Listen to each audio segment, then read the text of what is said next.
जय भीम जय शिवराय. कसे आहात मंडळी? तर आज आपण बनवणार आहोत मटार पनीरची भाजी. एकदम साध्या आणि सोप्या पद्धतीने. पण रेसिपी बघायच्या आधी आपल्या आरवीचा हा मासोळी डान्स बघून घ्या. तर मंडळी, तुम्हाला आपल्या आरवीचा मासोळी डान्स कसा वाटला नक्की मला कॉमेंटमध्ये सांगा. आणि इथे बघा घेतलेला आहे लसूण, अद्रक, कांदा, हिरवी मिरची, टोमॅटो आणि कोथिंबीर. ह्याला छान आपल्याला ग्राइंड करून घ्यायचं आहे. एकदम बारीक पेस्ट करून घ्यायची आहे.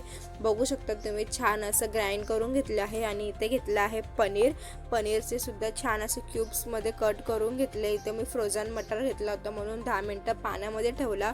आता आपल्याला टाकायचं आहे कढईमध्ये तेल टाकल्यानंतर टाकायचं आहे तमालपत्र आणि आपण जो ग्राइंड केलेला मसाला होता तो टाकायचा. साईडला थोडं पाणी गरम करायला ठेवायचं.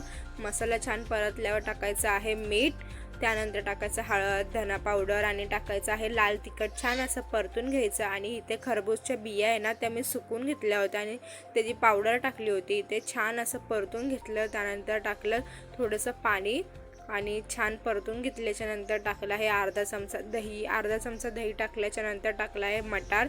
छान परतून घेतल्याच्या नंतर पनीर मी थोडंसं असं मॅश करून घेतलं होतं, त्याला ते टाकलं होतं. आणि त्यानंतर टाकलं होतं आपले पनीरचे क्यूब्स टाकल्यानंतर छान असं ते मसाल्यामध्ये मिक्स करून घ्यायचं. वरतून टाकलं एव्हरेस्टचा पनीर मसाला. छान परतल्याच्या नंतर तुम्हाला जसं पाणी म्हणजे टाकायचं आहे किंवा थोडी घट्ट भाजी करायची आहे तसं तुम्ही करू शकता. तर अशी माझी पनीरची भाजी तयार झाली होती. तर आता सबस्क्राईब करा. धन्यवाद.